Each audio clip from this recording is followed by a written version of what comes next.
Hello and welcome back to our new video. In this video I'll show you how to recover your Google Pay account, and it is not available in my region, so I'm just using their website.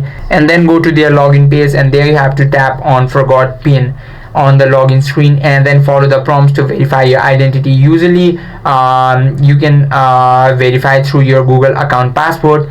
And if your Google account is locked or something, go to your Google browser. There you need to enter .co/recover, and from here you can regain access to your. And if your profile is active but your bank details are gone, go to your payments.google.com.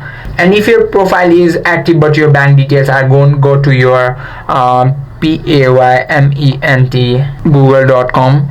and from there you can restore your bank account or card.